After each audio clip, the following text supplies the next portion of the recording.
109 ਸਾਲ ਬਾਅਦ ਇਹ ਬੈਲਫੋਰ ਡੈਕਲੇਰੇਸ਼ਨ ਨੂੰ ਯਾਦ ਇਸ ਲਈ ਕਰ ਰਹੇ ਕਿ ਬਿਲਕੁਲ ਇਹੀ ਫਿਰ ਫਸਟ ਵਰਲਡ ਵਾਰ ਖਤਮ ਹੋ ਗਿਆ, ਬ੍ਰਿਟਿਸ਼ ਵੀ ਭੁੱਲ ਭੱਲ ਗਏ, ਕਿਹਨੇ ਲੈ ਕੇ ਤਾਂ ਫਲਸਤੀਨ ਉਹਨਾਂ ਦੇ ਕੋਲ ਆਇਆ। ਫਿਰ ਯਹੂਦੀਆਂ ਨੇ ਉੱਥੇ ਆਪਣੀਆਂ ਗੈਂਗ ਫਲਸਤੀਨੀਆਂ ਤੇ ਹਮਲੇ ਔਰ ਹਗਨਾ ਔਰ ਦੂਸਰੀਆਂ ਦਹਿਸ਼ਤਗਰਦ ਜਥੇਬੰਦੀਆਂ 47 ਤੋਂ ਲੈ ਕੇ ਆਲਮੋਸਟ 1980 ਤੱਕ ਜਿੰਨੇ ਪ੍ਰਾਈਮ ਮਿਨਿਸਟਰ ਬੈਨ ਗੁਰਿਓਨ ਤੋਂ ਲੈ ਕੇ ਗੋਲਡਾ ਮਾਇਰ ਤੱਕ ਇਜ਼ਰਾਈਲ ਦੇ ਬਣੇ, ਉਹ ਇੰਗਲੈਂਡ ਨਹੀਂ ਸੀ ਜਾ, ਕਿਉਂਕਿ ਸਾਰੇ ਵਾਰ ਕ੍ਰਿਮੀਨਲ, ਸਾਰੇ ਟੈਰਰਿਸਟ। ਹੁਣ ਉਹ ਫਲਸਤੀਨੀ ਜਿਹੜੇ ਨੇ ਉਹ ਬੇਘਰੇ ਹੋ ਕੇ ਬੈਠੇ, ਉਹ ਦੇਖ ਰਹੇ ਨੇ ਕਿ ਵੀ ਸਾਡੀਆਂ ਜੜ੍ਹਾਂ 'ਚ ਤਾਂ ਤੇਲ ਉਦੋਂ ਹੀ ਦੇ ਦਿੱਤਾ ਸੀ ਜਦੋਂ ਕਿ ਇਹ ਆਲਮੋਸਟ 109 ਸਾਲ ਪਹਿਲਾਂ ਬੈਲਫੋਰ ਦੇ ਵਿੱਚ ਇਹ 2 ਲਾਈਨਾਂ ਲਿਖੀਆਂ ਗਈਆਂ ਸੀ। ਫਿਰ ਇਹਨੂੰ ਕਿਵੇਂ ਮਿਸ ਇੰਟਰਪ੍ਰੇਟ ਕਰਕੇ ਕਿਵੇਂ ਫਲਸਤੀਨੀਆਂ ਨੂੰ ਉਹਨਾਂ ਦੇ ਆਪਣੇ ਘਰ ਦੇ ਵਿੱਚ ਹੀ ਜਿਹੜਾ ਬੇਘਰੇ ਬਣਾ ਦਿੱਤਾ ਗਿਆ। ਅੱਜ ਜਿੱਥੇ ਜੂਇਸ਼ ਕੌਮ ਆਪਣਾ ਇੱਕ ਨਿੱਕਾ ਜਿਹਾ ਜਿਹੜਾ ਉਹ ਟਿਕਾਣਾ ਚਾਹੁੰਦੀ ਸੀ ਸੇਫਟੀ ਦਾ, ਅੱਜ ਉਹ ਗ੍ਰੇਟਰ ਇਜ਼ਰਾਈਲ ਦੇ ਬਿਬਲੀਕਲ ਜਿਹੜੀ ਪ੍ਰੋਫੈਸੀ ਦੇ ਨਾਲ ਜੋੜ ਕੇ ਉਹ ਨੀਲ ਦਰਿਆ ਤੋਂ ਲੈ ਕੇ ਤੇ ਸੀਰੀਆ ਤੱਕ ਸਾਰਿਆਂ ਨੂੰ ਹੀ ਮਲੀਆ ਮੇਟ ਕਰਨਾ ਚਾਹੁੰਦੇ ਨੇ। ਇਸ ਬਦਲਦੀ ਦੁਨੀਆ ਵਿੱਚ ਤੁਸੀਂ ਪਿੱਛੇ ਨਾ ਰਹਿ ਜਾਓ। ਹਰ ਘਟਨਾ ਜੋ ਤੁਹਾਡੀ ਜ਼ਿੰਦਗੀ ਤੇ ਅਸਰ ਪਾ ਰਹੀ ਹੈ, ਅਸੀਂ ਉਸ ਬਾਰੇ ਦਵਾਂਗੇ ਤੁਹਾਨੂੰ ਸਟੀਕ ਤੇ ਸਹੀ ਜਾਣਕਾਰੀ। ਤੁਹਾਡਾ ਆਪਣਾ ਹੱਕ ਸੱਚ ਦੀ ਆਵਾਜ਼ TV84 TV84 ਦੇ ਨਾਲ ਜੁੜਨ ਲਈ ਆਪਣਾ ਫੋਨ ਚੁੱਕੋ ਤੇ ਐਪ ਸਟੋਰ ਵਿੱਚ ਜਾ ਕੇ ਡਾਊਨਲੋਡ ਕਰੋ TV84 ਦੀ ਨਵੀਂ ਐਪ। ਇਸ ਐਪ ਤੇ ਤੁਸੀਂ ਦੇਖ ਸਕਦੇ ਹੋ 24 ਘੰਟੇ TV84 ਦਾ ਲਾਈਵ ਚੈਨਲ ਅਤੇ ਨਾਲ ਹੀ ਪੰਜ ਪੰਜਾਬ ਅਤੇ ਦੁਨੀਆ ਭਰ ਦੀਆਂ ਅਹਿਮ ਖਬਰਾਂ। ਫਿਰ ਦੇਰ ਕਿਸ ਗੱਲ ਦੀ, ਹੁਣੇ ਡਾਊਨਲੋਡ ਕਰੋ TV84 ਦੀ ਨਵੀਂ ਐਪ।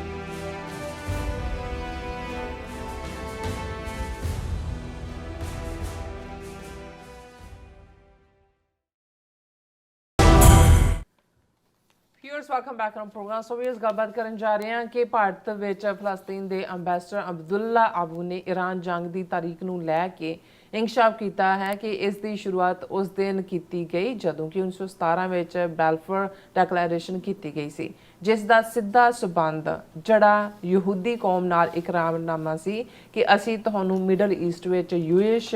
ਹੋਮਲੈਂਡ ਯਾਨੀ ਕਿ ਇਜ਼ਰਾਈਲ ਬਣਾ ਕੇ ਦੇਵਾਂਗੇ। ਸੋ ਇਸ ਬਾਰੇ ਆਪਾਂ ਗੱਲਬਾਤ ਕਰਨ ਜਾ ਰਹੇ ਹਾਂ। ਸੋ ਅਸੀਂ ਚਾਹਾਂਗੇ ਕਿ ਤੁਸੀਂ ਇਸੇ ਤਰ੍ਹਾਂ ਬਣੇ ਰਹਿਣਾ, ਦੇਖਣ ਸੁਣ ਲਈ ਐਂਡ ਲਿਖਣ ਲਈ ਤੁਹਾਡਾ ਸਭ ਦਾ ਬਹੁਤ ਬਹੁਤ ਧੰਨਵਾਦ ਜੀ। ਡਾਕਟਰ ਸਾਹਿਬ ਕੀ ਵਿਚਾਰ ਹੈ? ਦੇਖੋ, ਅੱਜ ਹੀ ਆਸਟ੍ਰੇਲੀਆ 'ਚ ਇੱਕ ਵੀਰ ਨਾਲ ਮੇਰੀ ਗੱਲਬਾਤ ਹੋ ਰਹੀ ਸੀ। ਮੈਂ ਕਿਹਾ ਕਿ ਵੀ ਬਹੁਤ ਵਾਰ ਜਿਹੜੀਆਂ ਕਰੰਟ ਘਟਨਾਵਾਂ ਹੁੰਦੀਆਂ ਨੇ ਜਿਨ੍ਹਾਂ ਦੇ ਨਾਲ ਅਸੀਂ ਜਿਹੜੀਆਂ ਸਾਨੂੰ ਪ੍ਰਭਾਵਿਤ ਕਰਦੀਆਂ ਜਾਂ ਜਿਹੜੀਆਂ ਸਾਡੇ ਪੀਰੀਅਡ 'ਚ ਵਾਪਰ ਰਹੀਆਂ ਹੁੰਦੀਆਂ, ਉਹਨਾਂ ਦੇ ਨਾਲ 2 ਚੀਜ਼ਾਂ ਨੂੰ ਸਮਝਣਾ ਬੜਾ ਜ਼ਰੂਰੀ ਹੁੰਦਾ ਹੈ। ਇੱਕ ਇਤਿਹਾਸ, ਹਿਸਟਰੀ, ਤਾਰੀਖ।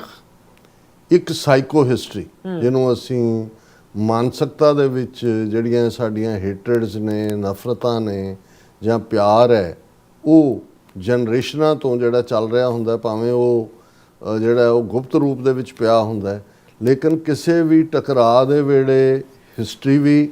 ਆ ਕੇ ਤੁਹਾਨੂੰ ਹੌਂਟ ਕਰਨ ਲੱਗ ਜਾਂਦੀ ਹੈ ਔਰ ਸਾਈਕੋ ਹਿਸਟਰੀ ਵੀ ਹੌਂਟ ਕਰਨ ਲੱਗ ਜਾਂਦੀ ਹੈ। ਔਰ ਮੈਂ ਇਹ ਕਹਿ ਰਿਹਾ ਸੀ, ਮੈਂ ਕਿਹਾ ਜੀ ਇਹ ਜਿਹੜਾ ਕਨਫਲਿਕਟ ਹੈ ਇਸ 'ਚ ਬੇਸ਼ੱਕ ਇਸ ਨੂੰ ਹੰਟਿੰਗਟਨ ਨੇ ਕਿਸੇ ਸਟੇਜ 'ਤੇ ਜਿਹੜਾ ਉਹ ਕਲੈਸ਼ ਆਫ ਸਿਵਲਾਈਜੇਸ਼ਨਸ ਦੇ ਨਾਲ ਜੋੜਿਆ, ਸੱਭਿਅਤਾਵਾਂ ਦਾ ਟਕਰਾਅ। ਪਰ ਮੈਨੂੰ ਇਹ ਲੱਗਦਾ ਹੈ ਕਿ ਵੀ ਜਦੋਂ ਅਸੀਂ ਯੂਰਪ ਦਾ ਕਰੈਕਟਰ, ਭਾਵੇਂ ਇਸ ਮੁੱਦੇ ਦੇ ਉੱਤੇ ਈਰਾਨ ਦੇ ਉੱਤੇ ਜਿਹੜਾ ਇਜ਼ਰਾਈਲ ਅਮਰੀਕਾ ਦਾ ਹਮਲਾ ਹੈ ਉਹਦੇ 'ਚ ਕੋਈ ਯੂਰਪ ਉਵੇਂ ਇਕਮੁੱਠ ਨਹੀਂ ਹੈ ਜਿਵੇਂ ਕਿ, ਪਰ ਯੂਰਪ ਤਾਂ ਜਿਹੜੀਆਂ 2 ਵਰਲਡ ਵਾਰਸ ਵੀ ਇਹਨਾਂ ਨੇ ਇੱਕ ਦੂਜੇ ਦੇ ਨਾਲ ਲੜੀਆਂ ਨੇ। ਇੱਕ ਪਾਸੇ ਜਰਮਨ ਸੀ, ਇੱਕ ਪਾਸੇ ਬ੍ਰਿਟਨ ਸੀ ਔਰ ਇੱਕ ਪਾਸੇ ਹੁਣ ਰਸ਼ੀਆ ਹੈ ਔਰ ਯੂਕਰੇਨ ਹੈ। ਯੂਰਪ ਹੀ ਹੈ ਸਾਰਾ। ਸੋ ਇਹਦੇ 'ਚ ਕੋਈ ਜ਼ਰੂਰੀ ਨਹੀਂ, ਲੇਕਿਨ ਜਿਹੜੀ ਪ੍ਰੀਵੇਲਿੰਗ ਪਾਰਟ ਚੱਲਦਾ ਹੈ ਜਦੋਂ ਮਿਡਲ ਈਸਟ ਦੀ ਗੱਲ ਹੁੰਦੀ ਹੈ, ਜਾਂ ਭਾਵੇਂ ਕਹਿਣ ਨੂੰ ਅਸੀਂ ਜਦੋਂ ਅਸੀਂ ਸੈਮੈਟਿਕ ਮਜ਼ਹਬਾਂ ਦੀ ਗੱਲ ਕਰਦੇ ਹਾਂ, ਜਿਨ੍ਹਾਂ ਦੇ ਪਵਿੱਤਰ ਗ੍ਰੰਥ ਜ਼ੋਰੇਬ ਔਰ ਓਲਡ ਟੈਸਟਾਮੈਂਟ, ਨਿਊ ਟੈਸਟਾਮੈਂਟ ਔਰ ਕੁਰਾਨ ਮਜੀਦ ਨੇ, ਔਰ ਇਹ ਲੋਕ ਵੀ ਉਹਨਾਂ ਦੇ ਵਿੱਚ ਜਿਹੜੇ ਯਹੂਦੀ ਨੇ ਜਾਂ ਈਸਾਈ ਨੇ ਜਾਂ ਮੁਸਲਮਾਨ ਨੇ, ਸੋ ਇਹਨਾਂ ਦੇ ਤਾਂ ਪ੍ਰੋਫਿਟ ਵੀ ਸਾਂਝੇ ਨੇ। ਉਹਨਾਂ ਦੇ ਅਬਰਾਹਮ ਹਜ਼ਰਤ ਇਬਰਾਹੀਮ ਬਣ ਜਾਂਦੇ ਨੇ, ਉਹਨਾਂ ਦੇ ਡੇਵਿਡ ਹਜ਼ਰਤ ਦਾਊਦ ਬਣ ਜਾਂਦੇ ਨੇ, ਉਹਨਾਂ ਦੇ ਮੋਜ਼ਿਸ ਹਜ਼ਰਤ ਮੂਸਾ ਬਣ ਜਾਂਦੇ ਨੇ। ਔਰ ਬਹੁਤ ਸਾਰੀਆਂ ਪ੍ਰੈਕਟਿਸਿਸ ਵੀ ਜਿਹੜੀਆਂ ਨੇ ਸੋਸ਼ਲ ਉਹ ਸਿਮਿਲਰ ਨੇ, ਔਰ ਕੁਰਾਨ ਮਜੀਦ ਨੇ ਉਹਨਾਂ ਨੂੰ ਐਜ਼ ਏ ਕਿੰਨੇ ਲੱਖ ਜਿਹੜੇ ਪ੍ਰੋਫਿਟ ਦੇ ਵਿੱਚ ਉਹਨਾਂ ਸਾਰਿਆਂ ਨੂੰ ਪ੍ਰੋਫਿਟ ਮੰਨਿਆ ਹੋਇਆ। ਔਰ ਇਸੇ ਤਰ੍ਹਾਂ ਜਿਹੜਾ ਈਵਨ ਜੀਸਸ ਕ੍ਰਾਈਸਟ, ਜੇ ਮੁਸਲਮਾਨਾਂ ਤੇ ਈਸਾਈਆਂ ਦੇ ਟਕਰਾਅ ਜਾਂ ਕਰੂਸੇਡਸ ਦੀ ਗੱਲ ਕਰੀਏ ਤੇ ਕੁਰਾਨ ਮਜੀਦ ਜਿਹੜਾ ਈਵਨ ਇਹ ਵੀ ਮੰਨਦਾ ਹੈ ਕਿ ਜੀਸਸ ਜਿਹੜੇ ਨੇ ਉਹ ਕੁਆਰੀ ਮੈਰੀ ਨੂੰ ਪੈਦਾ ਹੋਏ, ਮਦਰ ਮੈਰੀ, ਕਿ ਵੀ ਇਹ miracle C. Jesus as a healer ਉਹਨਾਂ ਦਾ ਰੋਲ ਹੈ। ਔਰ ਈਵਨ ਜਿਵੇਂ ਅਸੀਂ ਕੱਲ ਜ਼ਿਕਰ ਕੀਤਾ ਸੀ ਕਿ ਵੀ ਜਦੋਂ ਇਹ ਇੱਕ ਪਾਸੇ ਇਸ ਖਿਆਲ ਨੂੰ ਜਿਹੜਾ ਐਨਕਰੇਜ ਕੀਤਾ ਜਾ ਰਿਹਾ ਹੈ ਕਿ ਜੀ historically ਚੋਜ਼ਨ people and greater Israel ਦੀ ਗੱਲ ਹੈ, ਤੇ ਦੂਸਰੇ ਪਾਸੇ ਹਜ਼ਰਤ ਮਹਿੰਦੀ ਦੇ ਆਉਣ ਦੀ ਗੱਲ ਹੈ, ਤੇ ਮਹਿੰਦੀ ਜਿਹੜੇ ਨੇ ਉਹ ਜੀਸਸ ਦਾ ਹੀ ਰੂਪ ਹੈ, ਜੀਸਸ ਦੀ ਆਉਣ ਦੀ ਗੱਲ ਹੀ। ਸੋ ਇੰਨੀਆਂ ਸਾਂਝਾਂ ਦੇ ਬਾਵਜੂਦ ਜਿਹੜੀ ਮਜ਼ਹਬੀ ਤੌਰ ਦੇ ਉੱਤੇ ਵੀ ਔਰ ਪ੍ਰੋਫਿਟਸ ਦੇ ਤੌਰ ਦੇ ਉੱਤੇ ਵੀ ਔਰ ਕਲਚਰ ਦੇ ਤੌਰ ਦੇ ਉੱਤੇ ਵੀ ਜਿਹੜੀ ਹਿਸਟਰੀ ਔਰ ਸਾਈਕੋ ਹਿਸਟਰੀ ਆ ਉਹ ਜਦੋਂ ਡੋਮੀਨੇਟ ਕਰਦੀ ਹੈ, ਫਿਰ ਮਜ਼ਹਬੀ ਰਵਾਇਤਾਂ ਜਾਂ ਮਜ਼ਹਬੀ ਪਾਰਟ ਕੇ ਭਾਈ ਉਹ ਵੀ ਸਾਡੇ ਪ੍ਰੋਫਿਟ ਨੇ, ਉਹ ਵੀ ਸਾਡੇ ਪ੍ਰੋਫਿਟ, ਉਹ ਸਭ ਪਿੱਛੇ ਰਹਿ ਜਾਂਦਾ। ਔਰ ਜਿਵੇਂ ਮੈਂ ਕਿਹਾ ਕਿ ਵੀ ਜਦੋਂ ਇਹ ਕਰੂਸੇਡਸ ਇਹਨਾਂ ਦੀਆਂ ਲਗਾਤਾਰ ਜਾਂਦੀਆਂ ਸੀ, ਫਿਰ ਇੱਕ ਬਹੁਤ ਵੱਡਾ ਯੋਧਾ ਉਹਨਾਂ ਦਾ ਜਿਹੜਾ ਕੁਰਦ ਸੀ ਸਲਾਉਦੀਨ, ਉਹ ਪੈਦਾ ਹੋਇਆ। ਉਹਨੇ ਸਲਾਉਦੀਨ ਨੇ ਜਿਹੜਾ ਲੀਡ ਕਰ ਰਿਹਾ ਸੀ ਉਸ ਸਾਰੀ ਕਰੂਸੇਡ ਨੂੰ, ਕਿੰਗ ਰਿਚਰਡਸ, ਉਸ ਨੂੰ ਘੇਰਿਆ, ਉਹਦੀ ਫੌਜ ਨੂੰ ਡਿਫੀਟ ਕੀਤਾ, ਉਹਨੂੰ ਬੜੀਆਂ ਬਾਈਂਡਿੰਗ ਕੰਡੀਸ਼ਨਾਂ ਦੇ ਨਾਲ ਜਿਹੜਾ ਹੈ ਉਹ ਉੱਥੋਂ ਜਾਣ ਦਿੱਤਾ ਗਿਆ ਗ੍ਰੇਸਫੁਲੀ। ਹੁਣ ਇਹ ਜੇ ਅਸੀਂ 13ਵੀਂ 14ਵੀਂ ਸਦੀ ਦੀ ਗੱਲ ਕਰੀਏ ਜਾਂ 14ਵੀਂ ਤੋਂ ਪਹੁੰਚਦੇ ਹਾਂ 5 ਸਦੀਆਂ ਬਾਅਦ, ਜਦੋਂ ਹੁਣ ਫਸਟ ਵਰਲਡ ਵਾਰ ਵੇਲੇ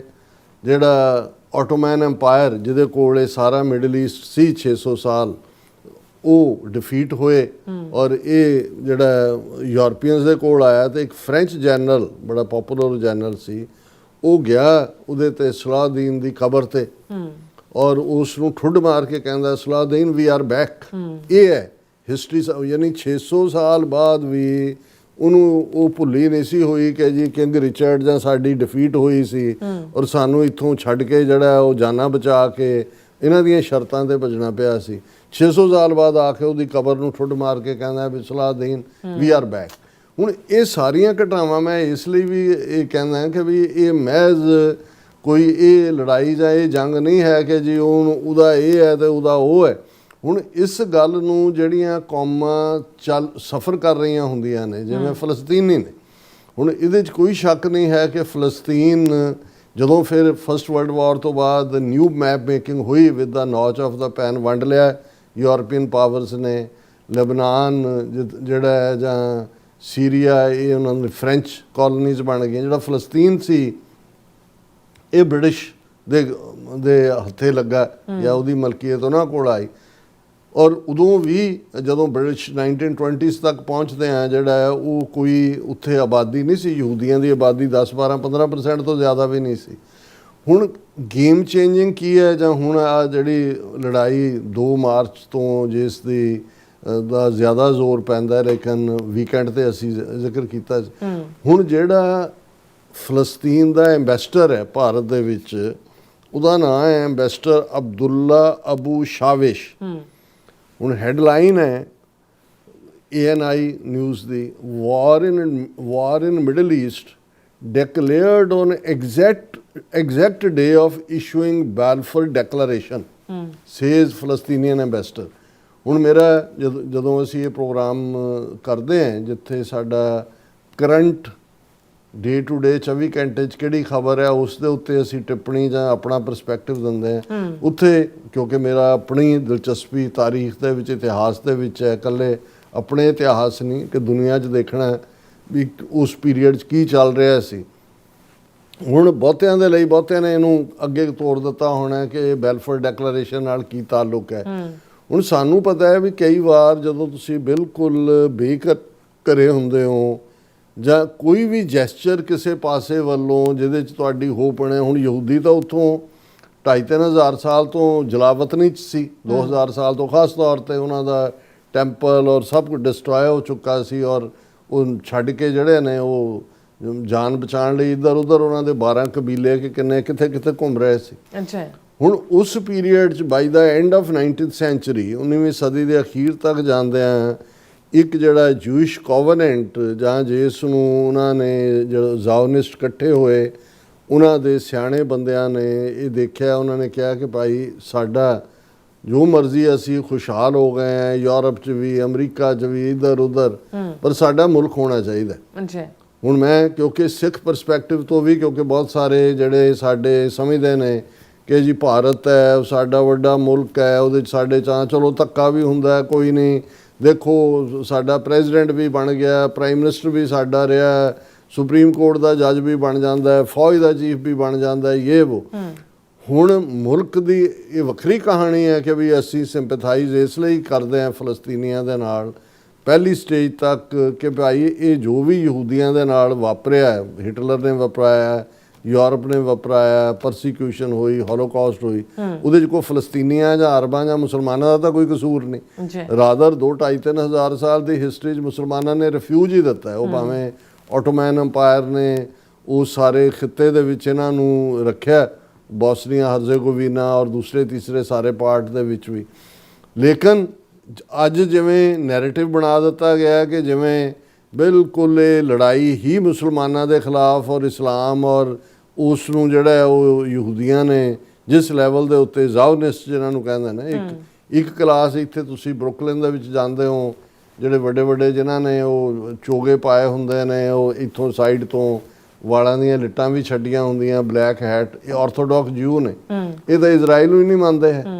ਇਹਨਾਂ ਦਾ ਇਹ ਕਹਿਣਾ ਹੈ ਕਿ ਵੀ ਜਿਹੜਾ ਇਜ਼ਰਾਈਲ ਧਾਰਮਿਕ ਤੌਰ ਦੇ ਉੱਤੇ ਜਿਹੜਾ ਉਹ ਕ੍ਰੀਏਟ ਹੋਣਾ ਹੈ, ਪ੍ਰੋਫਿਟ ਨੇ ਆ ਕੇ ਕਰਨਾ, ਮਸਾਇਆ ਨੇ, ਇਹ ਤਾਂ ਇਜ਼ਰਾਈਲ ਜਿਹੜਾ ਉਹ ਪੋਲੀਟੀਕਲ ਪ੍ਰੋਸੈਸ 'ਚੋਂ ਬਣਿਆ, ਇਸ ਲਈ ਉਹ ਹਮਾਇਤੀ ਨਹੀਂ ਨੇ ਔਰ 40 ਤੋਂ 50% ਤੋਂ ਜ਼ਿਆਦਾ ਨੇ ਮਮਦਾਨੀ ਨੂੰ ਵੋਟਾਂ ਪਾਈਆਂ ਔਰ ਉਸ ਨੇਤਨਯਾਹੂ ਦੇ ਜਾਂ ਉਹਦੇ ਖਿਲਾਫ ਨੇ। ਸੋ ਇਹ ਡਿਫਰੈਂਟ ਜਿਹੜੇ ਵਿਊ ਪੁਆਇੰਟ ਨੇ ਇਹ ਵਿਦਨ ਕਮਿਊਨਿਟੀਜ਼ ਐਗਜ਼ਿਸਟ ਕਰਦੇ ਰਹਿੰਦੇ ਨੇ। ਪਰ ਮੈਂ ਬੈਲਫੋਰਡ ਲਫ਼ਜ਼ ਕਿਉਂਕਿ ਮੇਰੀ ਦਿਲਚਸਪੀ ਬੈਲਫੋਰਡ ਡੈਕਲੇਰੇਸ਼ਨ ਨੇ ਕਿਵੇਂ, ਹਾਲਾਂਕਿ ਇਹ ਕੋਈ ਲੰਬਾ ਚੌੜੀ ਕੋਈ ਅਸੈਂਬਲੀ 'ਚ ਪਾਸ ਹੋਇਆ ਮਤਾ ਨਹੀਂ ਸੀ, ਕੋਈ ਕਿਸੇ ਦੀ ਨਹੀਂ, ਕਿਉਂਕਿ ਫਸਟ ਵਰਲਡ ਵਾਰ 'ਚ ਬ੍ਰਿਟਿਸ਼ ਚਲੇ ਗਏ, ਕਰਜ਼ਾਈ ਹੋ ਰਹੇ ਸੀ। 1914 ਦੇ ਵਿੱਚ ਫਸਟ ਵਰਲਡ ਵਾਰ ਦੀ ਸ਼ੁਰੂਆਤ ਹੋਈ, 1918 'ਚ ਖਤਮ ਹੋ ਗਿਆ, 1917 ਤੱਕ ਪਹੁੰਚਦੇ ਆ। ਯਹੂਦੀਆਂ ਦੇ ਕੋਲ ਜਿਹੜੇ ਯੂਰਪ ਦੇ ਇਨ ਜਨਰਲ ਔਰ ਬ੍ਰਿਟਨ ਦੇ ਇਨ ਪਰਟੀਕੂਲਰ ਸੀ, ਮਾਲਦਾਰ ਸਾਮੀਆਂ ਸੀ, ਉਹਨਾਂ ਨੇ ਫੰਡ ਕਰਨਾ ਸ਼ੁਰੂ ਕੀਤਾ। ਪਰ ਨਾਲ ਉਹਨਾਂ ਨੇ ਇਹ ਕਿਹਾ ਕਿ ਜੀ ਇਹ ਸਾਡੇ ਨਾਲ ਤੁਸੀਂ ਇਹ ਇਕਰਾਰਨਾਮਾ ਕਰੋ, ਕਿਉਂਕਿ ਜ਼ਾਹਰ ਹੈ ਕਿ ਵੀ ਆਟੋਮੈਨ ਅੰਪਾਇਰ ਤੋਂ ਹੱਥੋਂ ਜਾ ਰਿਹਾ ਸੀ। ਉਹਨਾਂ ਨੇ already Lawrence of Arabia, colonel Lawrence ਔਰ ਦੂਜੇ ਦੇ ਰਾਹੀਂ ਅਰਬ ਵੀ ਖਰੀਦੇ ਹੋਏ ਸੀ, ਇਹ ਸੌਦੀ ਟੱਬਰ ਦੂਜੇ ਤੀਜੇ, ਔਰ ਆਲਰੇਡੀ 600-700 ਸਾਲ ਤੋਂ ਆਟੋਮੈਨ ਅੰਪਾਇਰ ਉੱਥੇ ਬੈਠਾ ਸੀ। ਉਹਨਾਂ ਦੀਆਂ ਆਪਣੀਆਂ ਖਾਮੀਆਂ ਵੀ ਸੀ, ਉਹਨਾਂ ਦਾ ਜਵਾਲ ਵੀ ਸ਼ੁਰੂ ਹੋਇਆ ਹੈ। ਹੁਣ ਯਹੂਦੀਆਂ ਨੇ ਉਹਦੇ 'ਚ ਪੋਸੀਬਿਲਿਟੀ ਦੇਖੀ ਕਿ ਵੀ ਇਸ ਸਾਰੇ 'ਚੋਂ ਅਸੀਂ ਆਪਣਾ ਦਾ ਲਾ ਸਕਦੇ ਹਾਂ, ਔਰ ਉਹਨਾਂ ਨੇ ਜਿੱਥੇ ਫੰਡਿੰਗ ਕੀਤੀ ਉੱਥੇ ਉਹਨਾਂ ਨੇ ਜਿਹਨੂੰ ਬੈਲਫੋਰਡ ਡੈਕਲੇਰੇਸ਼ਨ ਕਿਹਾ ਜਾਂਦਾ ਹੈ, ਉਹ ਇੱਕ ਸਧਾਰਨ ਜੇ ਜਿਹੜਾ